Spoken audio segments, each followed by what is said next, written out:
Buenos días a todas y a todos. Me voy a permitir retirarme del cubrebocas para poder entenderme mejor. Correcto. Muchas gracias. Ahí está bien, ¿se escucha? Gracias. Gracias, Evelyn.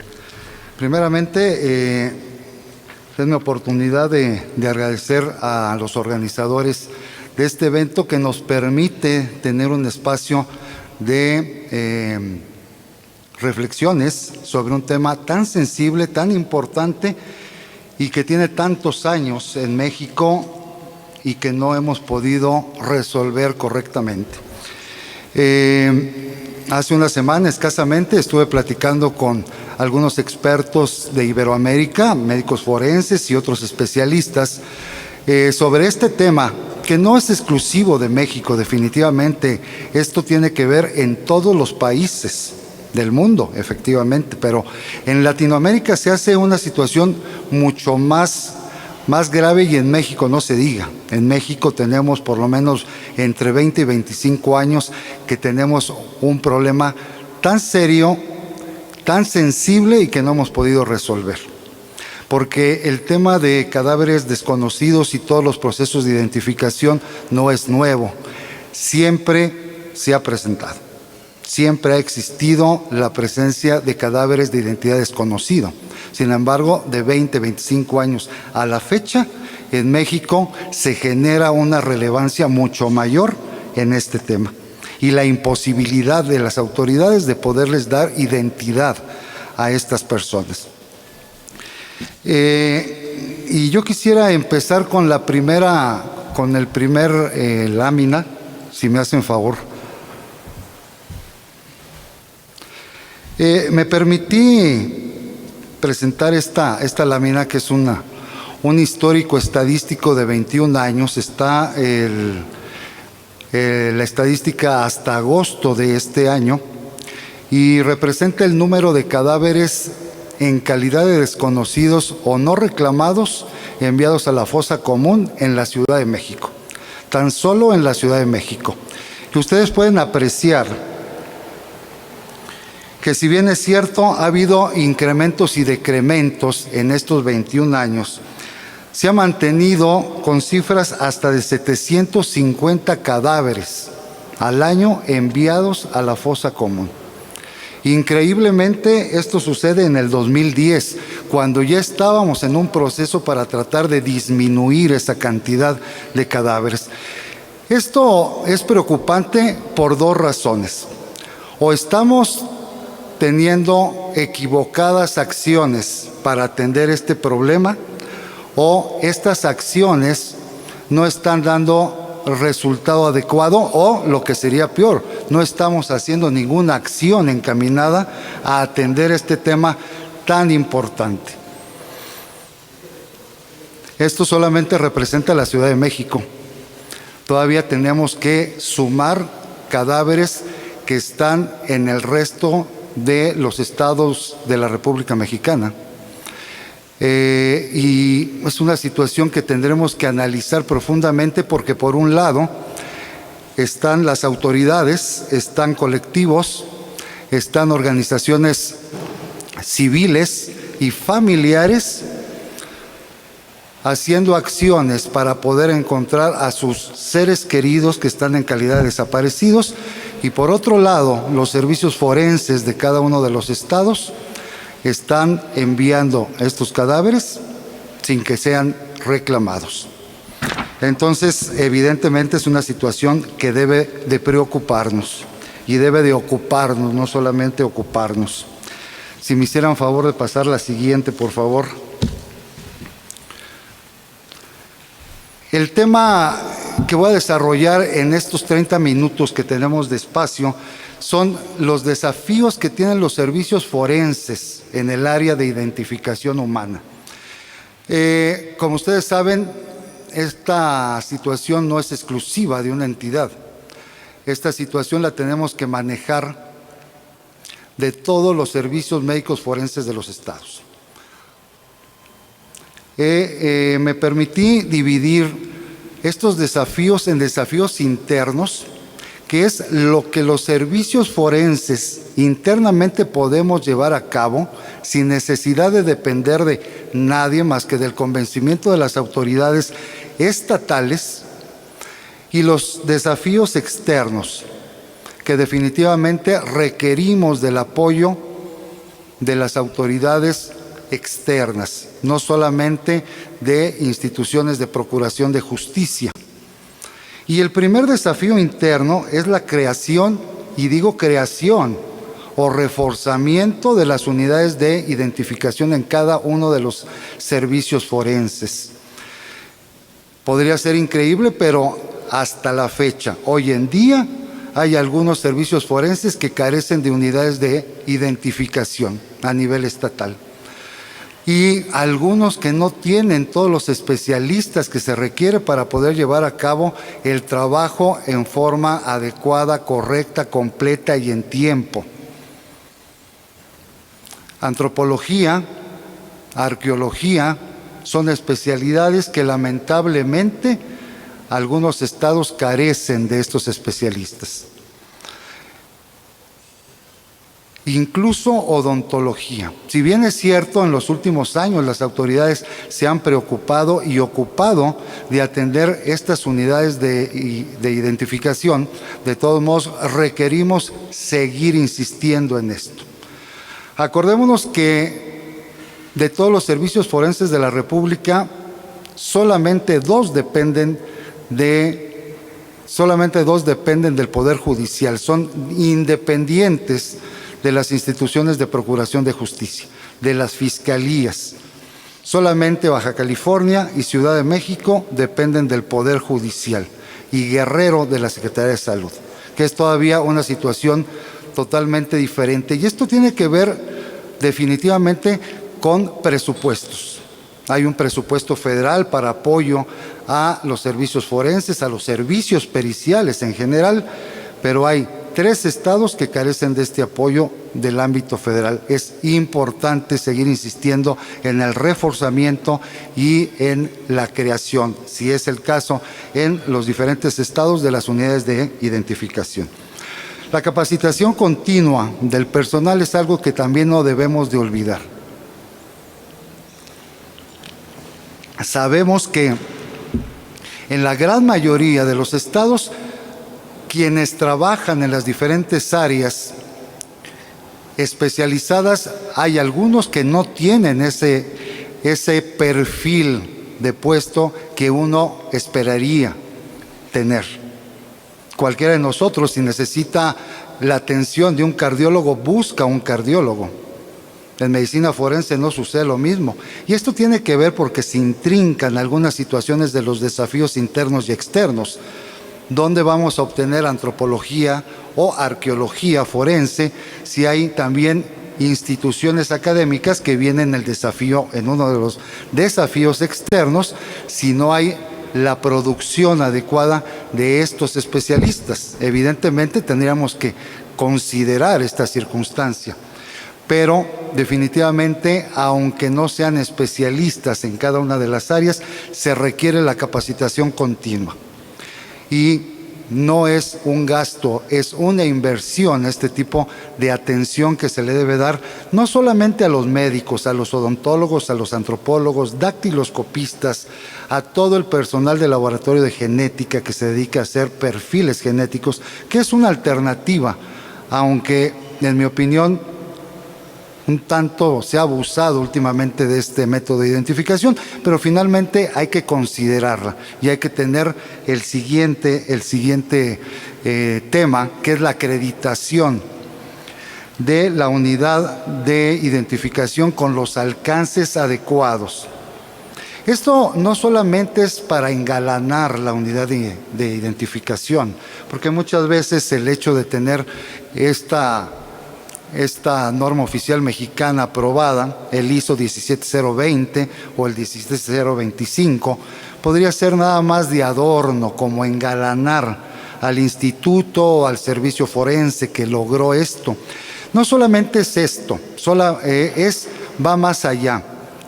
Esto nos habla sobre la homologación de formas de trabajo, de capacitación continua, de sistema de gestión, de un ordenamiento adecuado del trabajo de identificación humana.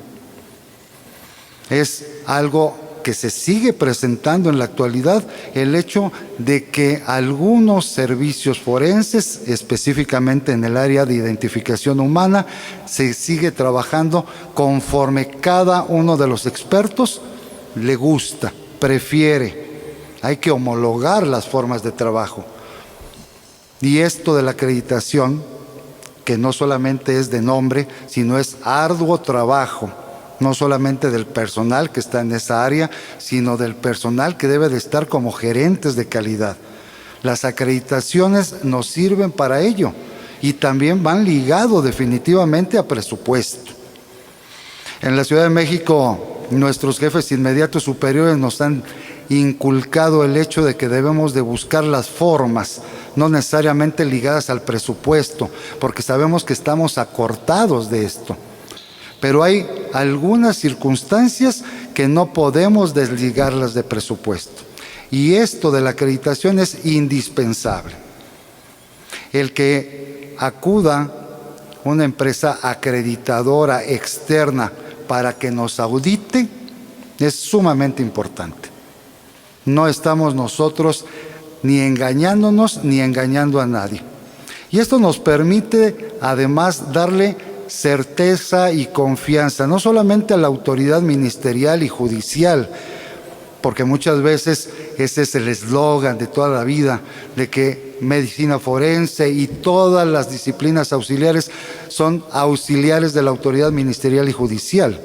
Con esto de la acreditación nos permite darle certeza y seguridad a las familias de que la persona que están buscando efectivamente es la misma. Su ser querido es la misma, porque siempre pueden surgir dudas respecto al tema. Las acreditaciones nos permiten tener esa certeza en el trabajo, en el resultado y en las conclusiones. Pero para ello requerimos un equipo de trabajo preparado y un área especial de gerencia de calidad, de sistemas de gestión. Otro de los desafíos internos que debemos de atender es la mejora en tecnología. Esta es una situación indispensable. La mejora en tecnología no solamente es el hecho de contar con equipos de cómputo. Requerimos de lo que estábamos hablando, de sistemas de gestión, requerimos de programas para poder llevar a cabo un tipo de formas de programas para pruebas genéticas, perfiles genéticos, algún tipo de programas para manejar antropología en segunda o tercera dimensión.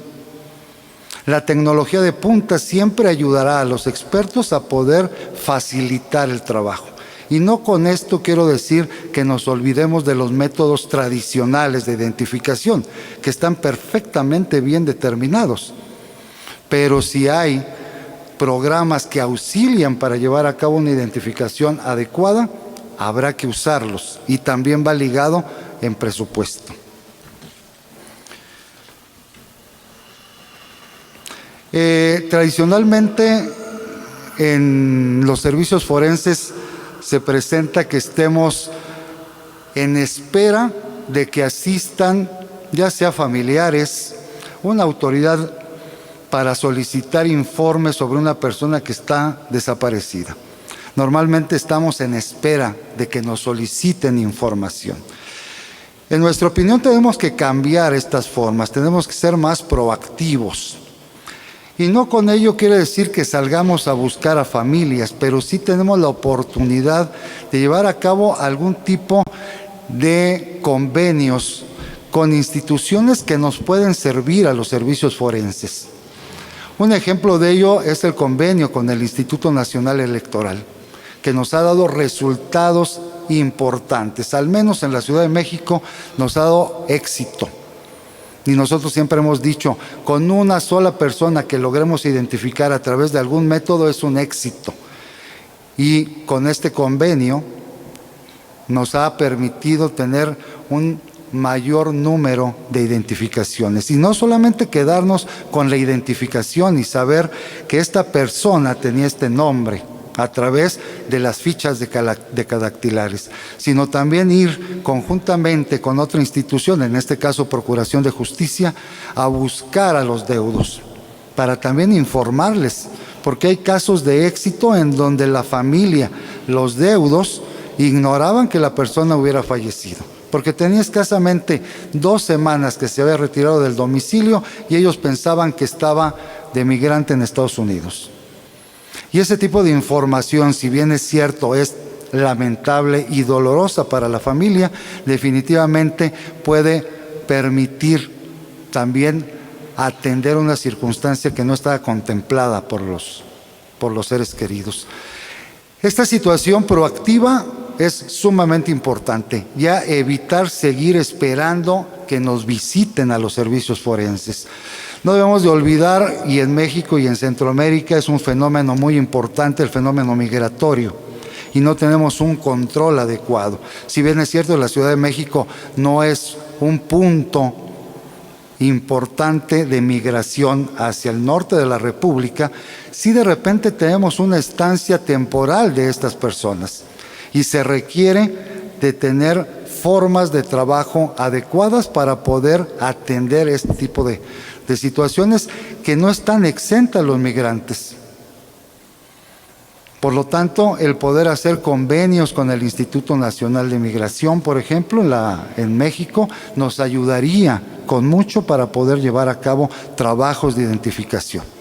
No podemos quedarnos todavía esperando que asistan. Si bien es cierto, nuestra actividad principal, y de esto en la Ciudad de México deben de tener la seguridad que se está haciendo, es contar con el formulario post-mortem completo de todos los cadáveres que ingresen en calidad de desconocidos. Eso es lo mínimo necesario que debemos de hacer todos los servicios forenses a nivel nacional, para poder en su momento compartir esta información que es vital, es sumamente importante. Si no tenemos la contraparte de esta información post-mortem, que sería los antecedentes ante-mortem, el formulario ante-mortem, para poder hacer un match y poder determinar si es una persona que ingresó al servicio, evidentemente es lo menos que podemos hacer, tener en orden y un histórico de todo el cadáver que haya ingresado en calidad de desconocido antes de ser enviado a la fosa común. Y finalmente, en nuestra opinión, dentro de los desafíos internos, tenemos que mejorar la atención a familiares. A familiares, a colectivos, a organizaciones civiles, a la misma autoridad. Tenemos que dar una respuesta más pronta. Para ello requerimos reforzar, como estábamos hablando en el primer desafío, reforzar nuestra unidad de identificación. Es mucha la cantidad de solicitudes que nos envían al año. Estamos hablando de más de 40,000 oficios tan solo en la Ciudad de México que se deben de atender. Y no tenemos la capacidad en capital humano para poder hacer una búsqueda de todas estas solicitudes. Por lo tanto, también tenemos que dar una mejor atención, no solamente en estas búsquedas y en la atención presencial de los familiares, también a través de la contención, cuando en un momento dado estamos dando una lamentable noticia de que el cadáver o de la persona que están buscando está en el servicio que corresponda. Estas actividades de contención es sumamente importante. El apoyo psicológico para las familias es de vital importancia, e igualmente el apoyo económico, y no depende de la institución directamente del servicio forense, sino de otras instituciones que puedan brindar estos apoyos económicos para poder dar un mejor destino final.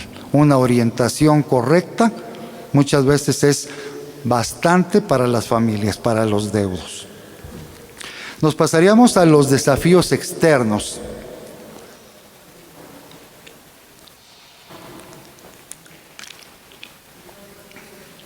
El intercambio de información es sumamente importante y a la fecha no lo podemos llevar a cabo. El intercambio de información en tiempo real sería ideal. Es increíble que en el año 2021 no haya una comunicación en estados vecinos. La Ciudad de México no tiene información respecto a cadáveres desconocidos que puedan ingresar a los servicios forenses del Estado de México. Y somos estados colindantes. Ni tampoco el Estado de México la tiene de la Ciudad de México.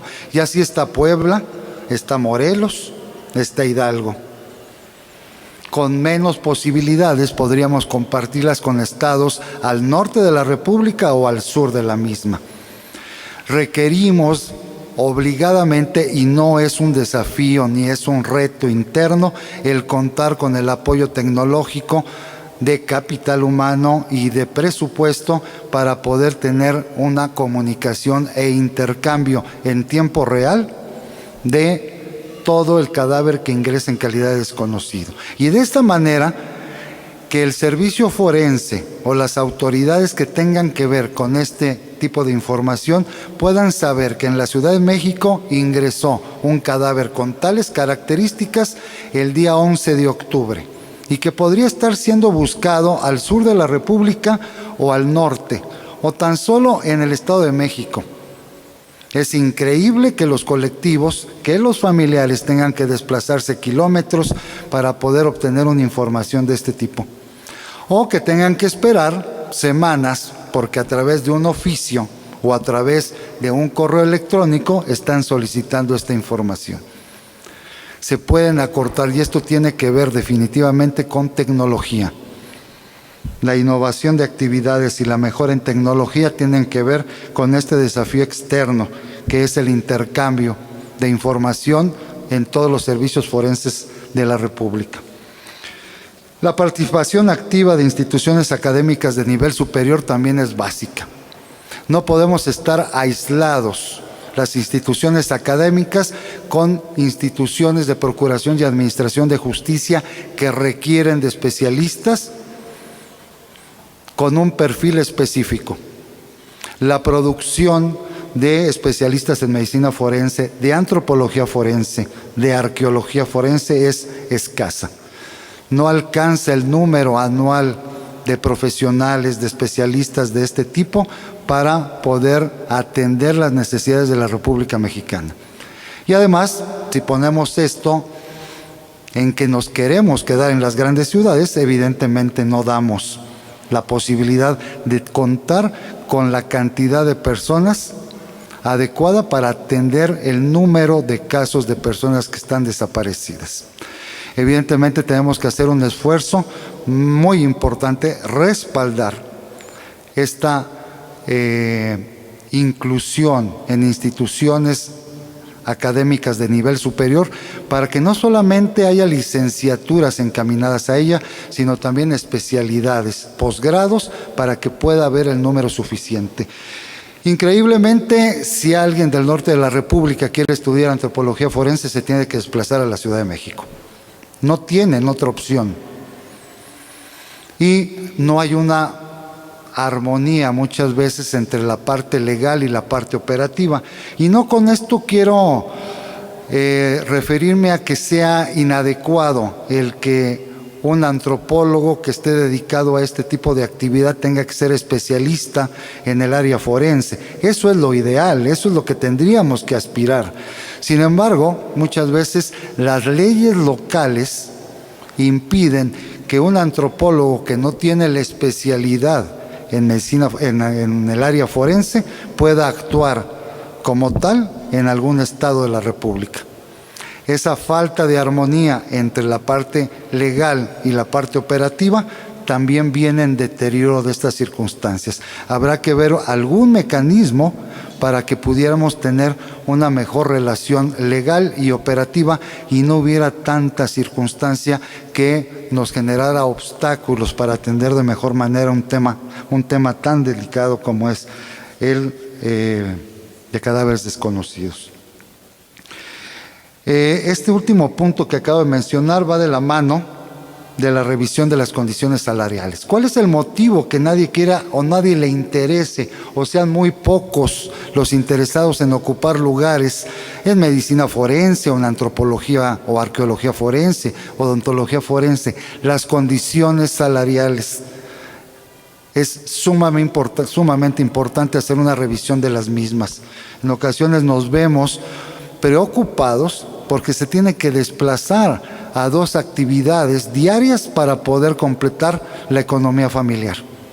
Tenemos que atender este punto también sumamente importante. Otro tema que, si bien es cierto, no está directamente relacionado con la identificación como tal, ni con las áreas de identificación humana, son los panteones ministeriales. Estas áreas en México ya se están empezando a crear, ya hay algunos estados que tienen lugares específicos para poder llevar a cabo la inhumación o la conservación de los cadáveres que están en esta condición, pero nos falta mucho que hacer. Tan solo en la Ciudad de México, con esta carga estadística que mostré al inicio de la plática, no hay la cantidad suficiente de fosas. Y la fosa que actualmente se ocupa es una fosa común múltiple. No son las condiciones ideales de dignidad para los cadáveres el mantenerlos en una fosa común múltiple. Si bien es cierto, están plenamente ubicados en qué fosa, en qué lote y en qué nivel se encuentra cada uno de los cadáveres, y podemos tener la seguridad que están con un formulario post-mortem, no es la condición ideal que deberían de tener los cadáveres, al menos en la Ciudad de México. Qué bueno que estados como Morelos, Zacatecas, Guerrero cuentan ya, y otros más, cuentan ya con panteones ministeriales, pero tenemos que seguir impulsando, respaldando la idea de contar con panteones ministeriales para cumplir con mayor dignidad la inhumación o conservación de los cadáveres que están sin reclamar, sin identificar. Y finalmente, otro desafío interno, en mi opinión, y esta es una situación totalmente particular que muchos a lo mejor no comparten, es seguir atendiendo o seguir revisando la posibilidad de contar con un Instituto Nacional de Medicina Forense o de Servicios Periciales que permitiría tener un órgano rector para atender todas las necesidades que se requieren, no solamente de cadáveres desconocidos, sino de actividades periciales en general, protocolos homologados, forma de trabajo igual en todos los servicios forenses de la República. Nuevamente, agradecerles la atención de este espacio, que para mí es muy importante platicar sobre temas tan sensibles como es el de cadáveres desconocidos, que en la Ciudad de México seguimos trabajando para poder atender esta circunstancia conjuntamente con las autoridades, con colectivos, con familiares. Muchísimas gracias por su atención.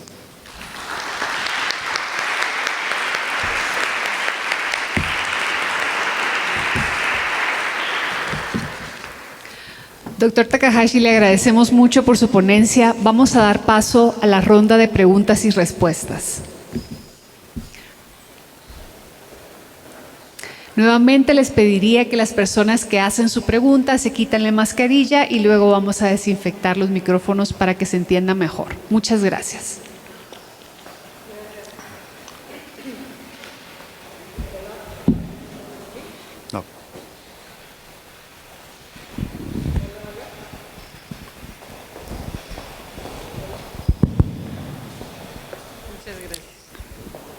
Gracias, doctor Takahashi.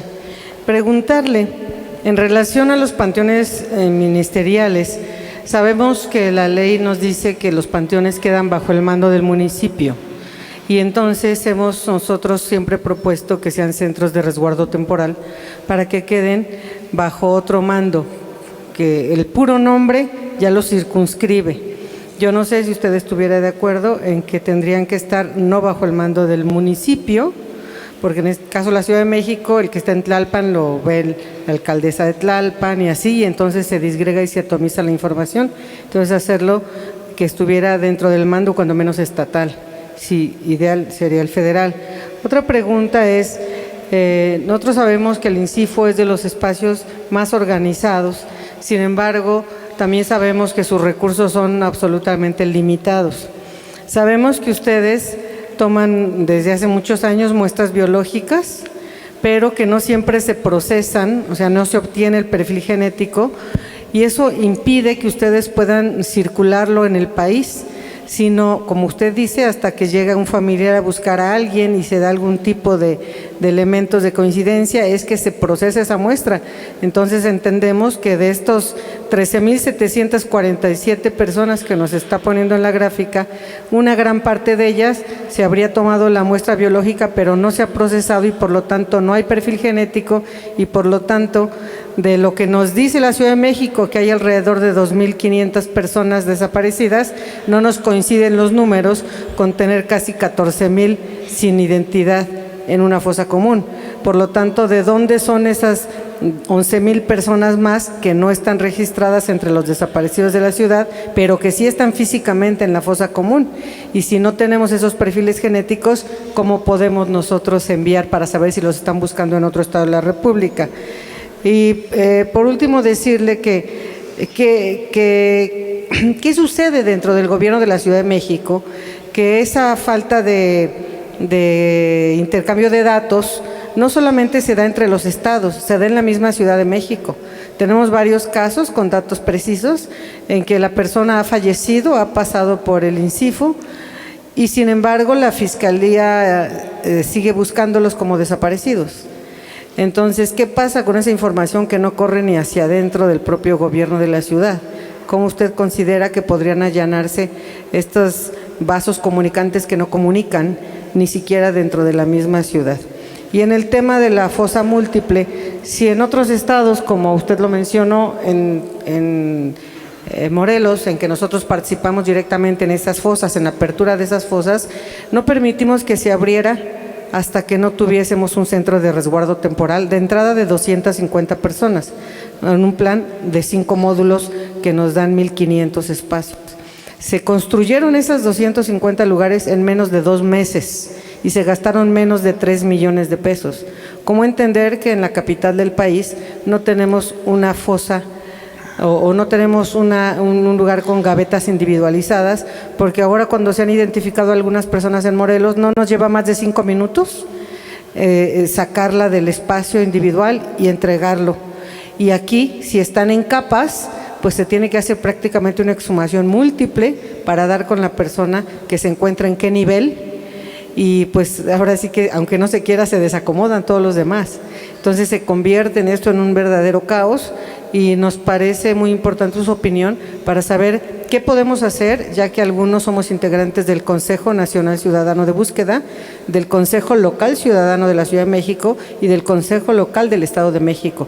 Y justo nuestra encomienda es la construcción de políticas públicas eficaces. Su opinión es muy importante para nosotros. Muchas gracias. Gracias, Valentina. Definitivamente comparto la opinión respecto a la necesidad de que el panteón o el lugar donde se han depositado los restos de cadáveres desconocidos o no reclamados sea controlado por el servicio forense que corresponda, en este caso, en el caso de la Ciudad de México, por el Poder Judicial. En la actualidad, el municipio, la alcaldía de Miguel Hidalgo es quien controla y administra el Panteón Civil de Dolores, que es el único lugar donde trasladamos a este tipo de cadáveres, y se pierde la posibilidad de darle seguimiento. La Ley General de Salud establece que en 7 años se convierten en restos áridos y podrían ser exhumados y se pierde totalmente la posibilidad de ubicar esos restos. La intención en la Ciudad de México es que ese mausoleo del desconocido panteón ministerial definitivamente siga siendo o siga estando en el Panteón Civil de Dolores, en el área de la fosa común, pero que sean no fosas individuales, sino sea hacia arriba, no sea en inhumación, sino se construye un mausoleo para poder tener un control adecuado de estos cadáveres, mantenerlos 7 años bajo la supervisión y el resguardo del Poder Judicial de la Ciudad de México, y a los 7 años que marca la ley poder retirarlos del lugar, hacer un tratamiento, retirar el resto de tejido blando que hubiera y mantener los restos áridos, óseos áridos, en una osteoteca para mantenerlos en forma indefinida. No destruirlos, evidentemente no está permitido en la actualidad, y los podemos mantener indefinidamente en esta condición. El grave problema en la Ciudad de México, y con esto contestaría parte de la tercera pregunta, es que ya no hay espacios, todo es reserva ecológica. El Poder Judicial ha sido de los que iniciaron también con este proceso para poder contar con un área específica de envío y resguardo de cadáveres de calidad desconocidos. Y no es fácil poder atender esta circunstancia. Tuvimos oportunidad de que nos cedieran un espacio, un terreno de 5,000 metros cuadrados, pero estaba ubicado en el eje 5 y en un área que se llama Avenida Guelatao. Es un área habitacional que evidentemente íbamos a tener todos los problemas con los vecinos. Por lo tanto, consideramos que debe seguir siendo dentro del panteón el lugar ideal. Sin embargo, ya no utilizar fosas comunes múltiples, sino este tipo de construcción hacia arriba, en donde sean individuales y totalmente de acuerdo, controlados, supervisados y vigilados por el Poder Judicial de la Ciudad de México. En este caso, a través del Instituto de Servicios Periciales y Ciencias Forenses, definitivamente.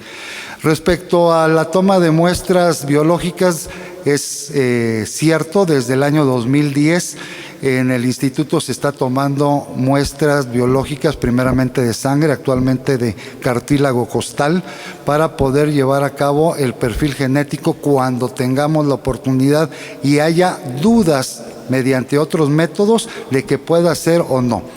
Lo ideal sería correr el perfil genético y subirlo a la base de datos genético que tiene la Fiscalía General de la República a través de la Coordinación General de Servicios Periciales, para que ésta pueda compartir con todos los servicios forenses estos perfiles genéticos y poderlo compartir en toda la República. No lo hacemos definitivamente por problemas presupuestales, porque no solamente se hace este tipo de trabajo en el instituto, también tenemos que atender solicitudes de la autoridad judicial en lo que respecta a paternidades. No es un argumento válido tal vez, pero es una explicación del por qué no llevamos a cabo este corrimiento del perfil genético. También recordar que en la Ciudad de México la Fiscalía General de Justicia, a través de servicios periciales, no lleva a cabo estos trabajos de el formulario post-mortem. Los únicos que hacemos este trabajo es el Instituto de Servicios Periciales.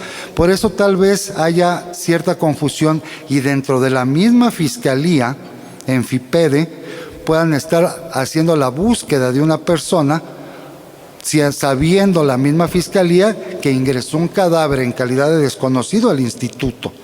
E igualmente no coinciden las cifras, porque nosotros recibimos estos cadáveres en calidad de desconocidos, los mantenemos durante un tiempo prudente en el instituto y si no son reclamados, y después de tener todos los datos del formulario post-mortem, hacemos los trámites ante el Registro Civil y ante la Secretaría de Salud para darle destino final. No coinciden seguramente estos datos con la cantidad de personas que se está buscando, porque debe de haber en estas comisiones locales de búsqueda necesariamente una denuncia para que puedan coincidir. Por eso nos da un número mucho más alto, 13,000 y pico, contra lo que en un momento dado está reportando la comisión local. Y además esta estadística, si se dieron cuenta, es del 2000 hasta la fecha, hasta el 2021. Entonces podríamos tenerla desde 1976 y los números siguen siendo muy parecidos. Esa es la razón.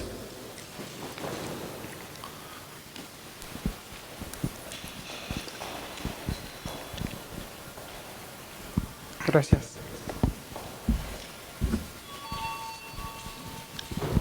Gracias, doctor Martín Villalobos, del Consejo Nacional Ciudadano y del Movimiento por Nuestros Desaparecidos.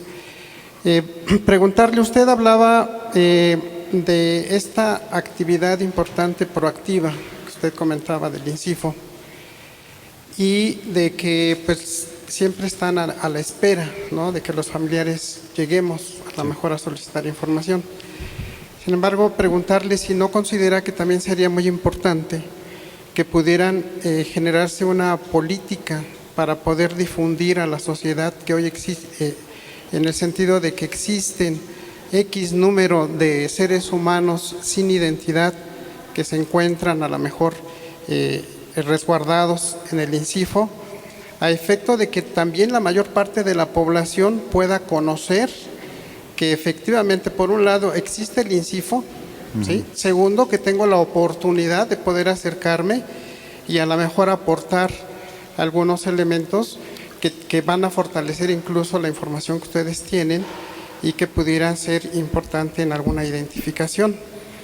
Y la otra pregunta es, usted hablaba y conocemos justamente que en el INCIFO el formulario post-mortem que ustedes elaboran es muy completo porque justamente lleva la intervención de todos los especialistas que usted hacía mención. Sí.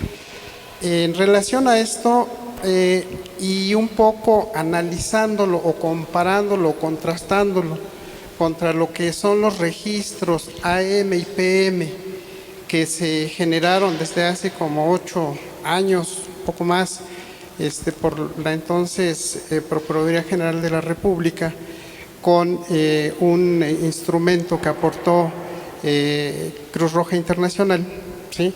Preguntarle, usted, en contraste con estos datos que existen ahí, sobre todo en el tema antemortem, ¿cómo lo ve usted? ¿Qué sugerencias podría usted dar para la construcción, digamos, de esa base de datos que es fundamental tenerla en México y que además los datos correspondan, ¿no? Lo que yo mencionaba en la intervención anterior a la cultura y a la forma en que vemos, ¿no? Describimos incluso muchas cosas. Y por último, preguntarle en relación al mecanismo extraordinario de identificación forense, que para nosotros es una oportunidad importante a nivel nacional para poder ayudar a abatir esta crisis. ¿Usted cómo vería desde el INCIFO la participación del mecanismo? ¿Cómo podría ayudar para poder empezar a lo mejor a entablar esas relaciones que se tengan que generar y donde usted pudiera tener esos apoyos que se requieren y que lamentablemente pues al final de todo también son temas económicos? Por su respuesta, gracias. Gracias, Martín. Definitivamente, y por ello siempre estaremos muy atentos a estas sugerencias de parte de los colectivos y de organizaciones civiles respecto a nuevas ideas para ser más proactivos, y esta idea también de difusión para que pues la sociedad sepa del instituto, sepa que el instituto no solamente hace necropsias, va más allá de otras actividades, entre ellas esta identificación post-mortem de esta gran cantidad de cadáveres que en la Ciudad de México ingresan y no son identificados. Definitivamente esta difusión de las actividades que llevamos a cabo es ideal, sí se tiene, pero solamente cuando alguien accede a Internet. Y cuando acceden a Internet, cuando acceden a redes sociales, es porque están dentro de una situación que los lleva a buscar alguna institución que los pueda auxiliar. Pero el resto de las familias, el resto de la sociedad que no están inmersos en una problemática de este tipo, lo ignoran muchas veces. Entonces, definitivamente, el que podamos difundir las actividades que se hacen es excelente para que podamos nosotros darnos a conocer y que se acerquen también las personas que estén interesados en esto. Lo estamos haciendo de alguna manera a través y en apoyo también con apoyo de la Fiscalía General de Justicia. Hay un grupo específico que está compuesto por un psicólogo, está compuesto por un Ministerio Público, un policía de investigación para acudir a los domicilios de las personas cuando se ubica que se identifica a través de este convenio con el INE, pero definitivamente estamos en la mejor disposición de hacer este tipo de actividades, siempre y cuando, bueno, las autoridades del Poder Judicial nos lo autoricen, pero será cuestión de poderlo proponer. Definitivamente este tipo de trabajos encaminados a mejorar las formas de trabajo y el intercambio de información es muy importante. No solamente en la Ciudad de México, en todos los estados, el poder llevar a cabo este tipo de mecanismos extraordinarios es básico. Los mecanismos extraordinarios tienen que ver con todos estos servicios forenses que tuvieron la desventaja de enviar a la fosa común cadáveres sin que tuvieran el formulario completo post-mortem. Y eso genera dudas. En la Ciudad de México tenemos la gran ventaja de que todos los cadáveres que están enviados a la fosa común tienen el formulario post-mortem. Y estamos hablando, formulario post-mortem que se tienda de que de los últimos años entra genética, entra antropología, porque si estamos o nos regresamos a los 70s, evidentemente no había estos métodos de identificación en la Ciudad de México al menos. Entonces tendríamos fotografías, tendríamos ficha decadactilar, pero no tendríamos métodos sofisticados como genética, por ejemplo, que de hecho todavía ni siquiera se presentaba la oportunidad de hacerlo. Pero definitivamente esto sumaría para poder tener apoyos presupuestales y mejorar las condiciones de trabajo, para poder llevar a cabo de mejor manera el trabajo específicamente en la unidad de identificación. Definitivamente, Martín, estaríamos a la espera de estos apoyos del gobierno federal, porque el Poder Judicial, y debemos de entenderlo así, una buena parte de su presupuesto se va en cuestiones de administración de justicia, y esto debe ser compartido con Baja California, que evidentemente también tienen actividades específicas, pero que en nuestra opinión debemos de seguir manteniendo al Instituto de Servicios Periciales y Ciencias Forenses, si no en una forma autónoma, por lo menos en el área del Poder Judicial, porque se vuelve un tanto más transparente el trabajo que desarrolla y no estar ligado al 100% a una fiscalía. Y con esto que quede claro que no estoy diciendo que esté trabajando mal alguna fiscalía, pero evidentemente da más confianza el que no dependa de la fiscalía, dependa del Poder Judicial, en nuestra opinión. Gracias, Martín. Bueno, del AM evidentemente es muy importante. El AM, el cruce de información, sumamente importante. De hecho, nos envían la autoridad ministerial del ámbito federal todo el expediente donde vienen los datos AM para poder hacer un match. Lo que nos lleva mucho tiempo es hacerlo en una forma pues muy tradicional, muy artesanal. Si nosotros tuviéramos ya dentro de un programa todos los datos post-mortem, sería muchísimo más rápido poder hacer una búsqueda con los datos ante-mortem que nos envía un ministerio público, el que fuera, de la República o del ámbito federal, cualquiera de ellos. Sería mucho más rápido nuestro trabajo y la respuesta que se le daría a la autoridad que está solicitándolo. Gracias, Martín. Hola, buenos días. Soy Gabriela Huitrón, antropóloga física de AENA. Mi primera pregunta es si puede ejemplificar en qué estados los antropólogos no pueden actuar si no son forenses, porque hay que tener en cuenta que aquí en México existen las licenciaturas de antropología física, antropología social o antropología en general, pero no hay una licenciatura como tal en antropología forense. Y mi segunda pregunta versa en que en un momento de su ponencia usted mencionó a los grupos multidisciplinarios, pero también en un abuso de metodologías. ¿Podría ahondar a qué se refería con eso? Muchas gracias. La última parte de la segunda pregunta, por favor. Que mencionó que hay un abuso en las metodologías. Ok. De la primera pregunta, en la Ciudad de México tan solo, la Ley Orgánica del Poder Judicial establece que para poder actuar dentro del instituto como antropólogo forense, no solamente se requiere la licenciatura de antropología física, que es lo ideal, no antropología social, pero bueno, teniendo la licenciatura de antropología, se requiere también un posgrado en el área forense, que lo tiene la Escuela Nacional de Antropología e Historia actualmente, y la tuvo hace unos años como maestría, pero se requiere. Y muchas veces eso podría pasar como una situación no tan importante, pero en las audiencias puede cambiar totalmente la situación, porque evidentemente las contrapartes pueden estar atendiendo esta circunstancia de que no cumple los requisitos legales que establece la Ley Orgánica del Poder Judicial de la Ciudad de México.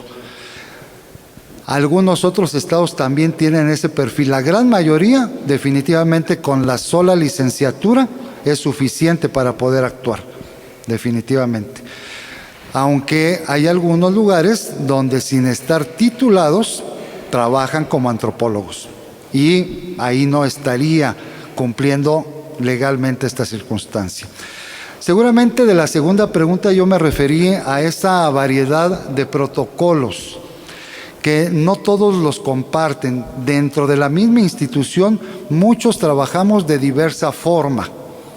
El tener la posibilidad de contar con acreditaciones o tener un mecanismo rector que nos diga este es el protocolo que se va a emplear a nivel nacional, nos permite homologar estas formas de trabajo. Porque muchas veces es diversa y al ser tan diversa se pierden datos importantes que nos pueden llevar a la identificación de una persona. Algunos podemos pensar que este dato no sea relevante, siendo que pudo ser el elemento básico para la identificación de una persona. Eso es lo que nos permite las acreditaciones, los ISOs, o por lo menos un mecanismo rector, un instituto nacional que determine qué protocolo se va a llevar. Es muy cierto lo que comentó Valentina hace un rato. No, Martín, fue que a través del Comité Internacional de la Cruz Roja se empleó, y hasta la fecha muchos seguimos empleando el formulario postmortem y el antemortem con buenos resultados, aunque en algunos pasos es un poco lento, enredoso, muchas preguntas. Entonces tenemos que tropicalizarlo. Creo que hay muchos protocolos a nivel internacional, no solamente para identificación humana, que no quiere decir que lo tengamos que llevar al pie de la letra. Tenemos que tropicalizarlos para las necesidades, en este caso de la Ciudad de México. Pero tan solo la Ciudad de México puede cambiar al sur de la República. El estado de Chiapas puede ser que no cuente, es un ejemplo, no lo sé, que no cuente con un antropólogo, y no por ello tenemos que no usarlo porque no contamos con antropólogo.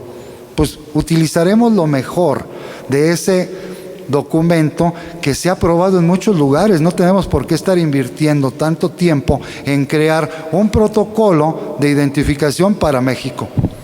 Porque en México, al norte de la República, es un tipo de cultura, un tipo de ideología diferente que al sur de la República. Y en nuestra opinión, invertimos mucho tiempo creando protocolos, documentos, siendo que hay algunos que ya están elaborados. No tendríamos más que cambiar algunas cuestiones para poderlos emplear con éxito en México.